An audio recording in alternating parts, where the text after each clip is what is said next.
Good evening and thank you for staying with us right here on Voice of the People 90.3 FM. My name is Esther Nwachukwu and here are the top stories. China slams US with 15% tariffs on coal, LNG. South Africa's President Elon Musk discussed land policy misinformation after Trump threatens to cut off aid. Activists raise alarm over spate of missing people in Anambra State. Ohanaeze Youth Wing alleges Ebonyi State Governor alerted prior Sunday's attack. Bayo Onanuga discloses cost of living better now under Tinubu. And Tony Okocha accuses Amaechi of attempting to incite the public against President Tinubu. Details now.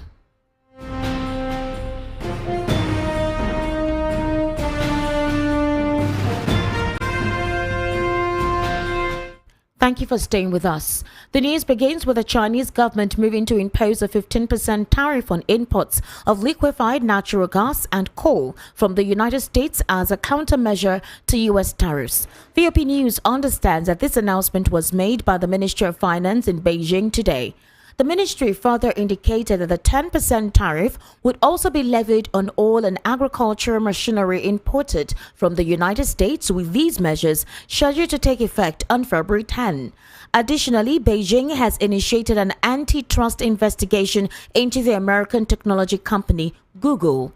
The U.S. tariffs, which are set at 10% on all imports from China, were expected to be implemented shortly after midnight on Tuesday, Washington time, following an order from U.S. President Donald Trump issued on Saturday. Moreover, U.S. tariffs on goods from Canada and Mexico, also announced by Trump on the same day, have been postponed for a month due to agreements reached with those countries. In contrast, no such agreement has been established with China. Earlier on Monday, Trump mentioned that discussions with the Chinese representatives would occur within 24 hours.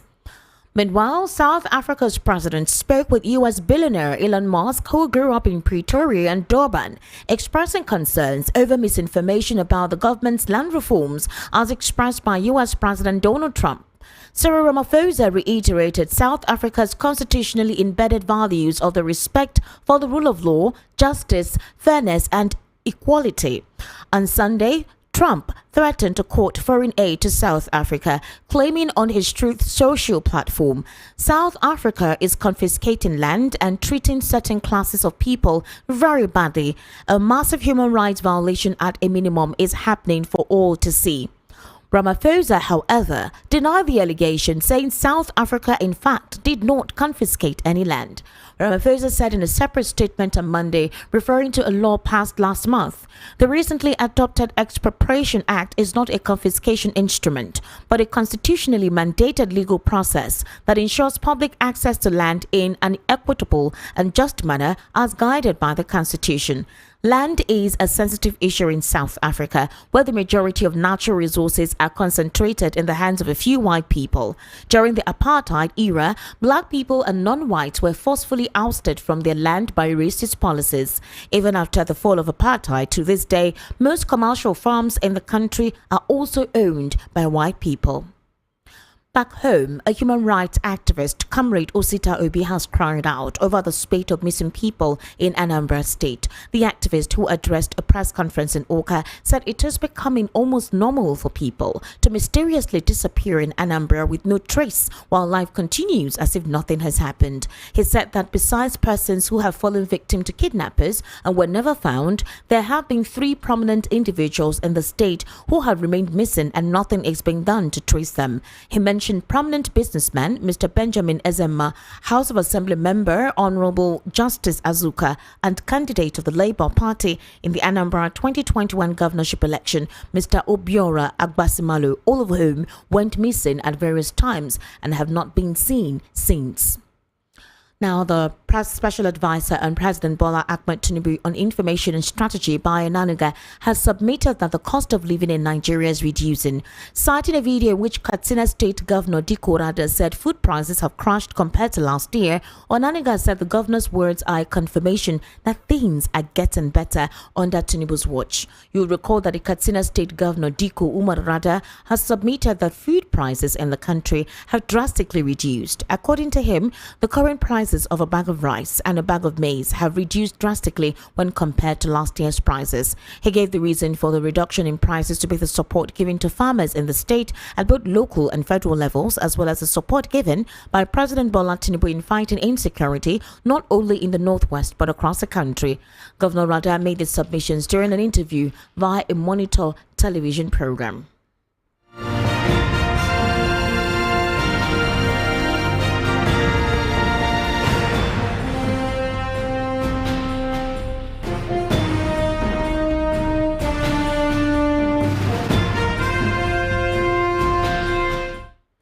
And still on the world news at 6, the youth wing of Ohanaeze Ndigbo has alleged that it alerted Governor Francis Nwifuru of Ebonyi State 4 days before suspected Fulani herdsmen struck at Amegu Nkalaha community in Ishielu local government area of the state. The attack, which occurred on Sunday, February 2, claimed several lives while property worth millions of naira were destroyed. The Ohanaeze Youth Council spoke in a statement issued on Tuesday by its national president, Comrade Iwayaka. The statement added, "Our findings indicate that Fulani herdsmen are expanding their presence in Ebonyi State, posing a significant threat of additional attacks if Governor Francis Nwifuru remains inactive, which may lead to further loss of life in Ebonyi State. Unfortunately, we have governors in Southeast who are perceived as uncooperative regarding insecurity, demonstrating a lackadaisical attitude which has led to frequent incidents of killing, kidnapping, banditry and arson in the Southeast. Evidently, Governor Francis Nwifuru has been ineffective in ensuring the safety of lives and properties in Ebonyi State, raising concerns about his capacity, ability and dedication to resolving the Fulani herdsmen violence in Ebonyi State." In the press statement, the Ohanaeze Youth Council proposed a solution to the insecurity in Ebonyi State, anticipating a responsible and responsive government to act promptly without delay or procrastination. The Ohanaeze Youth Wing condemned a press statement released by President Ohanaeze Ndigbo, Ebonyi State Chapter Barrister Justice Chibuzora Okoha, which expressed support for Nwifuru's administration. Regrettably, a defense and response on behalf of Governor Francis Nwifuru should not have emanated from Ohanaeze Ndigbo parental body Ebonyi State Chapter, but rather from Governor Francis Nwifuru's Commissioner of Information or SA on Media. The body stated that the Ohanaeze Youth Council, which represents the interests of over 50 million Igbo youths, will not accept any leadership dereliction from Ohanaeze Ndigbo state presidents. Now, former Chief of Staff to ex-Governor of Rivers State Rotimi Amaechi, Tony Okocha, has criticized his former boss over recent remarks that Nigerian politicians go extreme to retain power and President Bola Ahmed Tinubu would not relinquish power in 2027. Amaechi, while speaking in Abuja at the National Conference on Strengthening Democracy in Nigeria, organized by the African Center for Leadership Strategy and Development, said Nigerian politicians often resort to stealing and killing to win elections to remain in power. Speaking at a press briefing in Port Harcourt on Monday, Okocha accused the former Minister of Transportation of attempting to incite the public against President Tinubu's government. Okocha condemned Amaechi's alleged failure to attract developmental projects to the South-South region during his tenure as minister. The All Progressives Congress chieftain also blamed the judiciary for escalating political crisis in Rivers State by disregarding legal protocols. Okocha further accused Governor Sim Fubara of disregarding court judgments and scored his administration poorly in agriculture, education, and housing. You're currently listening to the World News at 6 right here on Voice of the People, 92.3 FM. We'll take a very short break. When we return, we'll head into a news analysis segment where I currently have right here in the studio Mr. Peter Anosike. Peter Anosike is a political, national and social affairs commentator. He'll be responding to some questions posed to him on the World News at 6. Do kindly stay with us.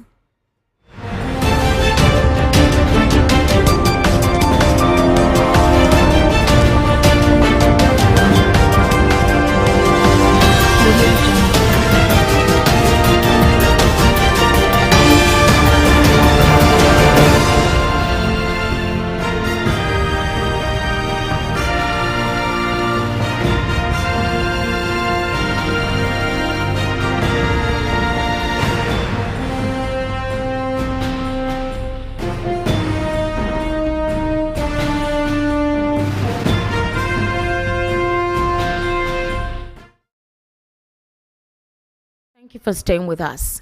Now, Kanu, the brother of the leader of the indigenous people of Biafra, IPOB, Nnamdi Kanu, has revealed what lawyers Mike Ozekhome and Ejiofor benefited from sabotaging IPOB's move against his proscription by the federal government. According to Kanunta, both men who were recently sacked by Kanu worked with the government to ensure the IPOB leader remained in the custody of the Department of State Services for terrorism and treasonable felony. On X, he says, in return, Mike Ozekhome was rewarded with life bencher by the body of benchers chaired by Chief Adegboyega Awomolo, the prosecutor in MNK's case, whilst Ejiofor is awaiting his reward as senior advocate of Nigeria because they sabotaged their client. This was as he urged media houses to investigate the rule of law in the proscription of any organization as provided by the Constitution of Nigeria. He also wondered why the late Chief of Staff, Abba Kyari, signed the ex parte order against IPOB and not former President Muhammadu Buhari. Kanunta then revealed that the legal team handling Kanu's case is led by Aloy Ejimako, adding that Ejiofor is done and dusted. Also, you recall that Ejimako has vowed to challenge the Court of Appeal ruling that affirmed the federal government's right to proscribe IPOB as a terrorist organization. In a statement, he said IPOB would challenge the ruling at the Supreme Court soon. Mr. Peter Anosike, how would you react to Kanunta's statement that Ejiofor, Ejiofor and Ozekhome benefited from sabotaging Nnamdi Kanu and IPOB? Well, basically, I'm not privy to that information. Okay. I don't know about it. You're not privy to it, but the thing is, for example, Kanunta recently started spilling a lot of information. One of them is the fact that the son of the president said that with the consent of the president, they had assured that if the 2023 elections went smoothly in the southeast and that the president was voted for, that there was a strong tendency that Nnamdi Kanu will be released. Also, we now have him having to make this statement specifically by saying that Ejiofor and Mike Ozekhome were the persons that they benefited from sabotaging Nnamdi Kanu and IPOB's proscription case in the court. You know that Ejiofor no longer represents Nnamdi Kanu. You also know that Mike Ozekhome no longer represents Nnamdi Kanu. Could this be part of the reasons why Nnamdi Kanu said he doesn't want these individuals to represent him anymore in court? Well, for me, I don't know if I need Ejiofor very well. All right. But Ozekhome is somebody I know, and Ozekhome is qualified to be a member of the body of the benchers. Okay. So whether he represented Nnamdi Kanu or not, he is eminently qualified to attend that position because I have known Mike for a lot of time when he was in here. That's at Surudere. Okay. So. Do you think Kanunta Kanu is saying this to get attention to resuscitate the emergency of the release of Nnamdi Kanu? Because you can't expect that somebody would wake up and start indicting these two individuals who are actually well prominent in the legal world and they were the ones who started the case in terms of defending Nnamdi Kanu from the onset. Yeah, I know, but for some time they have not been doing that, but we are not really informed why they were sacked. It's just now that it is coming up. Okay. But on the issue of Sheyi and Tinubu, okay, since Kanunta made that statement, there has not been a counter from Sheyi or from the presidency.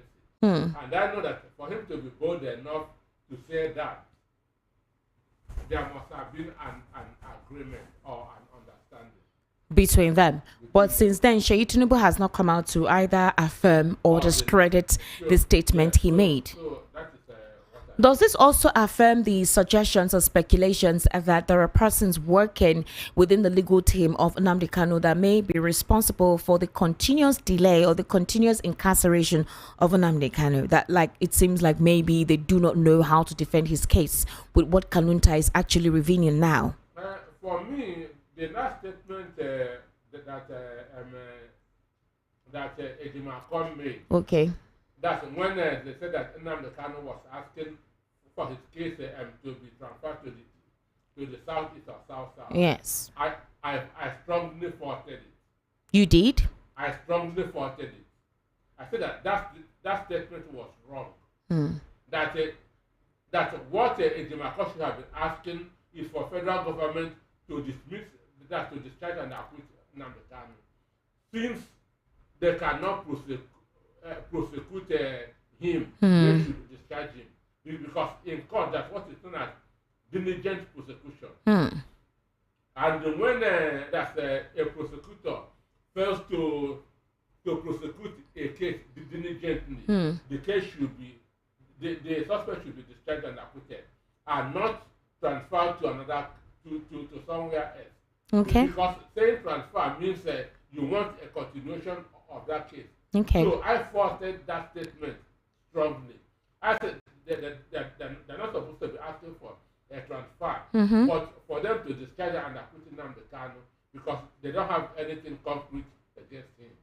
Mr. Peter Anosike, still on the case of the Southeast, one of the strong reasons Nnamdi Kanu became a supposed voice or a leader of the Southeasterners was because of the infiltration of Fulani headsmen into the borders of the Southeast. That was when Nnamdi Kanu started really preaching as to what you would call, under former President Muhammadu Buhari, where he was talking about a deliberate attempt to Islamize the country. I'm sure you recall at the times that this were the statements he made. And then that was when some security outfits were actually, the security outfits were established. Now, Nnamdi Kanu has been incarcerated. We now saw the Monday sit at home. During the Monday sit at home, which was pioneered by Simon Ekpa. Now, a lot of things were going on in the Southeast. Complaints that persons being killed were the orchestration was by the Liberation Army led by Simon Ekpa. The Chief of Defense Staff granted interviews across several media platforms that Simon Ekpa was the cause of the insecurity in the Southeast. Now, Simon Ekpa is within the finished custody, but the insecurity in the Southeast continues.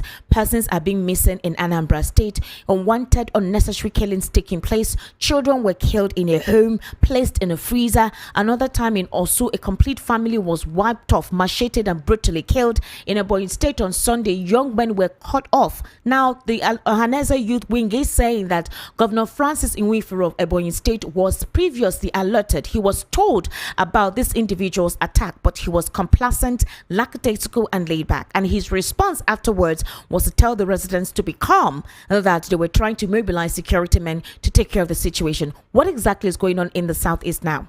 Well, for Anambra in particular, the governorship election is this year, 2025, around November 2025. Okay. And anywhere there's election, there's heightened there's tension. Okay. Once election is coming, there will be tension. Then, for people to kill somebody and put it in the freezer has nothing to do with the herdsmen.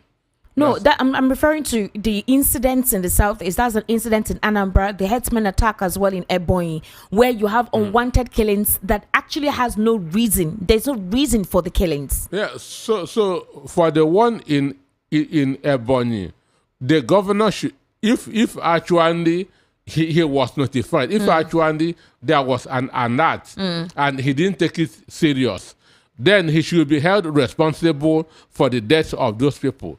But I heard what he said, a press conference that he gave yesterday, that he's going to go all out and make sure that those people are brought to justice.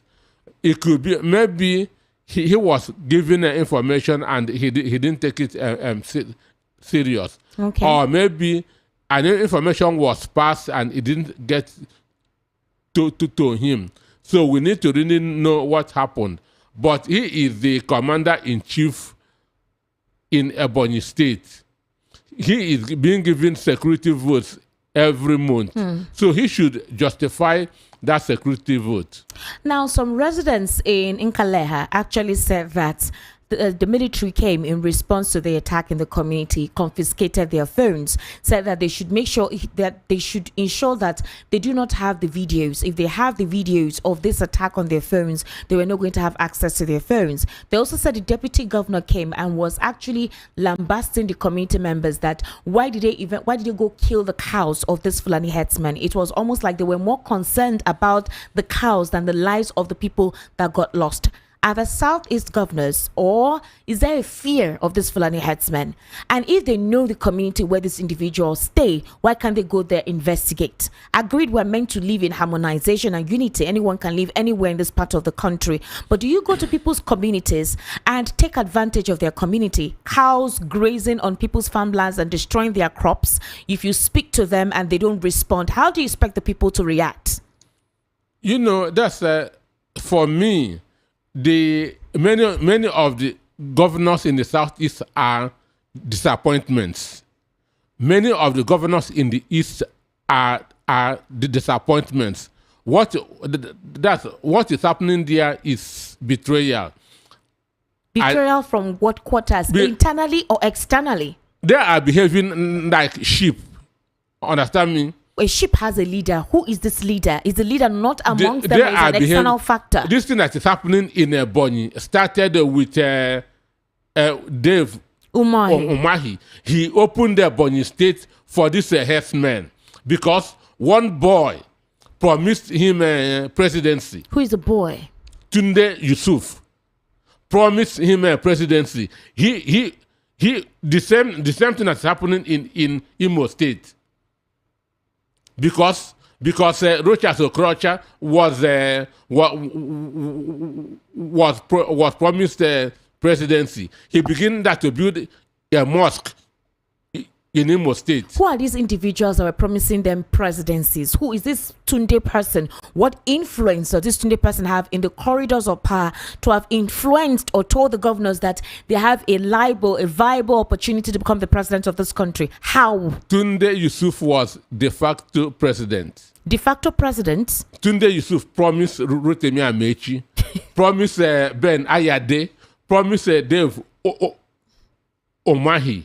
The same person going about promise Emir Fende.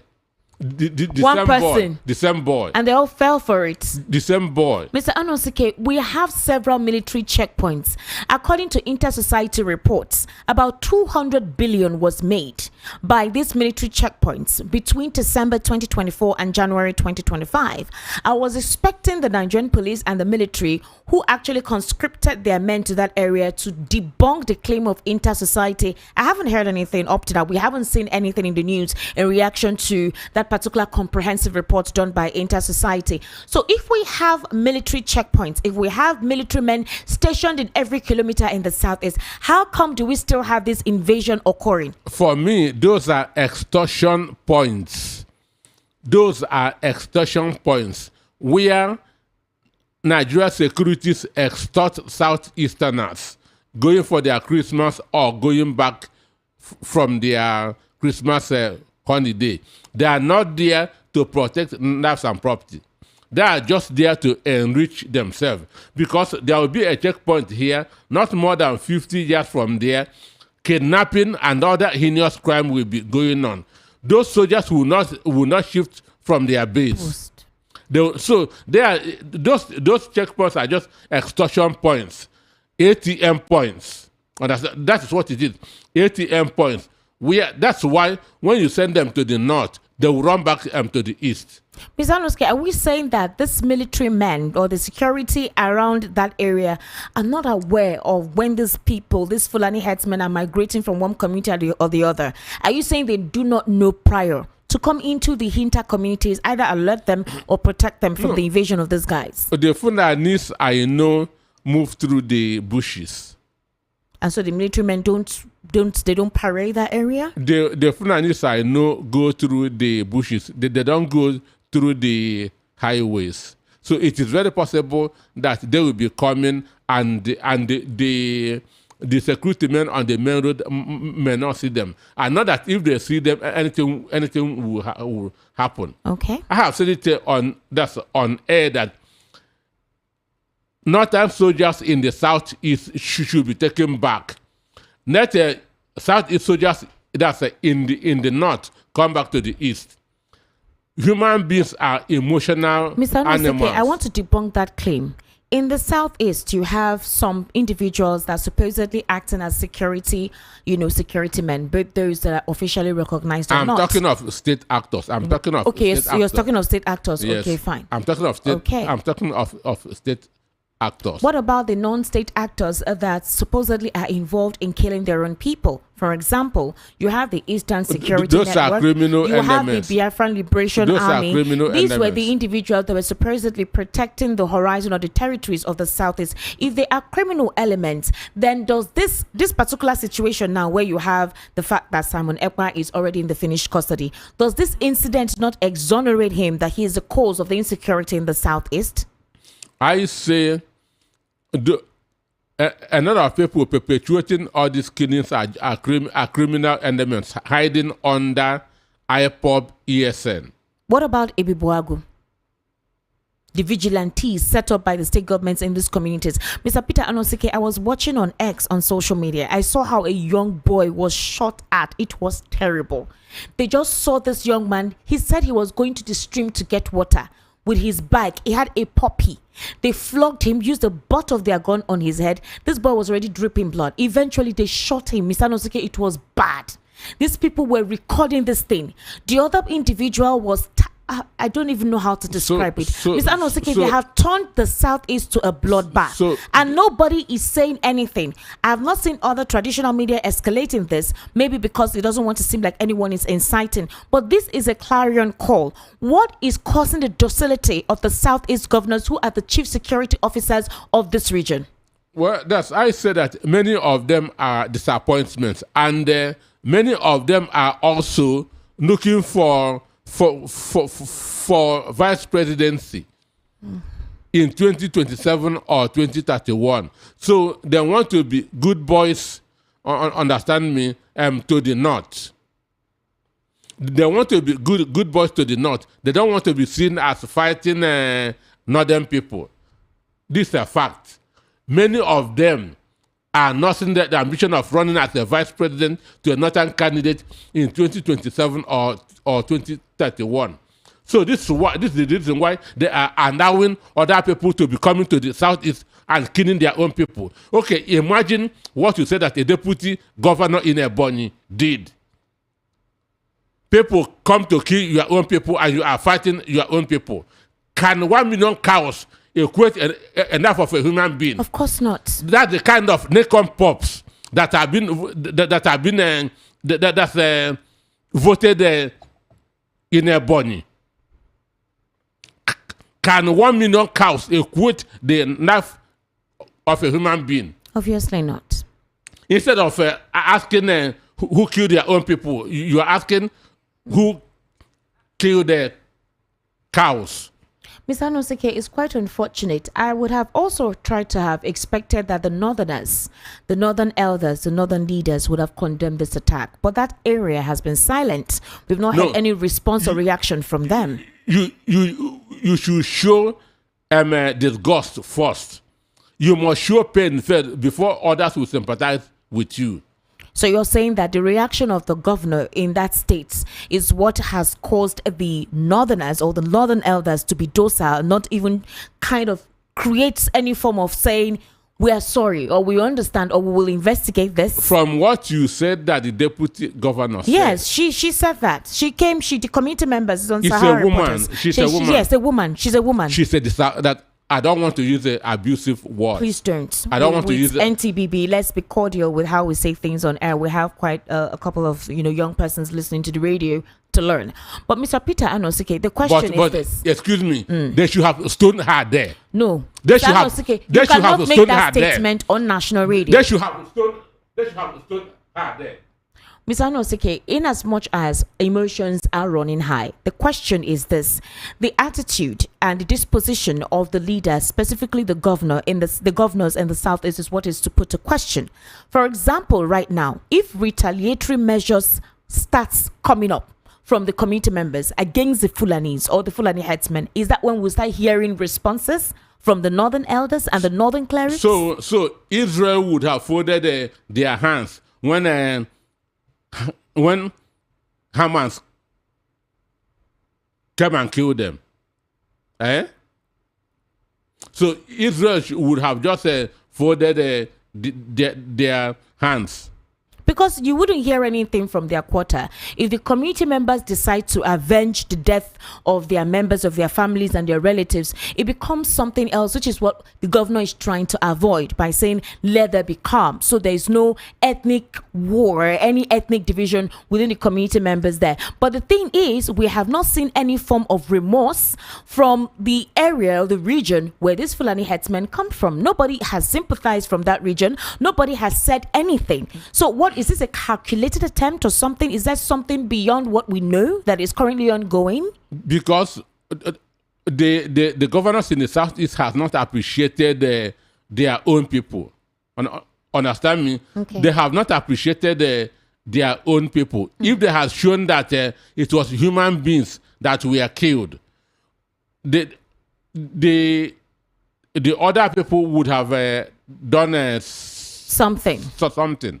Well, I do hope that something is done as soon as possible. We don't want any ethnic differences. It is not something that the Nigerian government actually can afford at this point in time. But is it important that the executive governors of these states take security as important and mandatory? Mr. Anosike, you saw last week or 2 weeks ago when there were reports of some foreigners that had come into Osun State or Ogun State thereabout, where the DSS actually held them captive and they're interrogating where there are suspicions of sleeper cells in some of these places. And the Southwest governors immediately took into action, had a meeting, put together the Amoteku security team. They amped them up and provided the necessary requirements for them to protect their borders. Why are we not seeing that form of responsibility, that responsiveness from other regions? I say Southeast governors are making themselves available for vice presidency in 2031. So they don't want to offend people in the north. To the detriment of their people? To the detriment of their people. So Fulani herdsmen can come and do anything and go free. And that, so that their own interests will be achieved. Shame on them. Mr. Anosike is quite unfortunate. Now, Mr. Anosike, I don't know if you know David Hunde. He's an investigative journalist, and he made some assertions at some point as to the fact that in 2014 thereabout, that the FBI and the CIA were those part of persons involved along with former President Obama to create chaos in Nigeria. He set out examples of how they possibly create scenarios that will create a situation where the United States comes in as a savior or as a messiah. And on that deliberation or negotiating table, they have more of an advantage and they're able to give out directives on what they want and use the opportunity to install leaders in this country where they're able to control events in the country. Do you see any form of reasoning in that assertion? Well, for me, I know that Barack Obama was among those. Barack Obama and his wife, was among those that worked for APC to come on board in 2015. Barack Obama and his wife were among those that sabotaged Jonathan's administration. Number one reason, Goodluck Jonathan refused to sign that anti-gay bill. Okay. Understand me? Jonathan refused to sign that anti-gay bill. If you remember in 2014, John Kerry, the then Secretary of State to the United States, came to Nigeria and held a meeting with the 19 state governors, preparing that Jonathan must go. When a Chibok girl that we are kidnapped in 2014. I don't want to use that word. Okay. We are removed from their houses. Okay. Understand? Just to make Jonathan's government look bad. Was it in houses or they were in school? In the school. Yes. They were carried from their school. Understand me? To make Jonathan's government look bad. Why I say I don't want to use that word kidnap was because the principal of that school who went to see patient Jonathan, when patient Jonathan said, "Na only you Fundocom," that woman was compensated with a commissioner in Borno State. Why? Why? Then Obi Ezekwesili and Aisha Yusuf came with Bring Back Our Girls Movement. Girls. That's one of the greatest damage that was done to Jonathan's administration. And Michelle Obama was among those that were carrying the placards of Bring Back Our Girls. Bring Back Our Girls. Up to today, as we speak, 10 years after, some of them are still in the bush. Obi Ezekwesili is still there. Aisha Yusuf is still there, trying to be an angel now. So are you saying that thinking that we have forgotten? Do you think what the assertions David Hundeyin say may have some kind of truth? Because Aisha Yusufu has come out to condemn what David Hundeyin said, whereby he infused her name. He tweeted and said, even if Nigerians somehow manage to do what Ghana did in 2027, the recovery to return Nigeria to where it was in 2015 will take at least another decade. That means the next time my country will be able to catch a glimpse of the glory it was starting to see in my youth, I'll nearly be 50 years old. Life successfully wasted. Thank you at Aisha Yusufu, at EIE Nigeria, at Chidi Odinkalu, at the Samson Utodo, Yele Showore, and Premium Times NG. Your well-compensated services to the empire at our collective expense are well appreciated. Is it possible that these individuals who were fighting for the girls were unknowingly and innocently doing so without understanding the political undertone of the international sabotage that was going on at the time? No, that's America was behind the death of Thomas Sankara. Okay. So America, we are causing queues in Africa and imposing people who will be loyal to them. Do you think the FBI and the CIA were also part of this? It's FBI and CIA. Understand me? It's FBI and CIA. It was America that killed Thomas Sankara. Because Thomas Sankara had a view of Pan-African. So many other head of states we are used that we are killed by Americans, but using those people's own citizens. Do you think that's what Niger, Mali, Burkina Faso are trying to do now, just like what Thomas Sankara is trying to do, where they exonerate themselves and isolate themselves from the wings of these colonial masters? That's exactly what the Traoré of Burkina Faso is doing. That's exactly what he's doing. So 2 days to the presidential election in 2015, Obama posted that's a tweet that there's a need for change in Nigeria. Understand me? So Obama was one of those that worked against Jonathan. And that's why I'm happy that Donald Trump swept all of them off. You mean Donald Trump swept off the Democrats? Obama, his wife, that's all those... Biden, Kamala Harris and them. But basically, because it was Biden administration. So that's why I supported Donald Trump. Donald Trump's second coming. Because of what Obama did to Nigeria.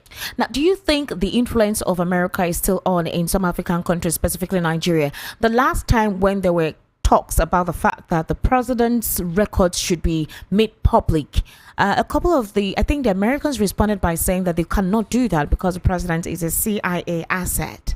So do you think that we still have their machinations and strategy in our political hemisphere up till now? No, excuse me, there's a difference between Bola Ahmed Tinubu and the President Tinubu. Okay. So as a president, you are now vulnerable to America. You must do deal. You must do a deal? You must do it. There's no doubt about it. We're a sovereign nation. If the deal it's to the detriment of your people, why would you sign up to the deal? Forget sovereignty. What kind of information would the president have to provide as a CIA agent or a CIA asset to the United States? As a president, you must play ball. You must play ball. You must agree to some conditions. Okay, so do we see some of those rhetorics not playing out now that Trump has come the second time?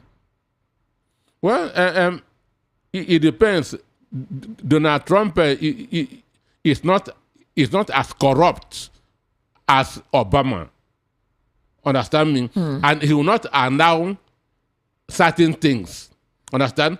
Obama wanted to edit the Bible. I think you remember. Yes. For you to show how dangerous he is. So Donald Trump will not allow a lot of things to go on. Understand me? Okay. As he's talking now in South Africa. Because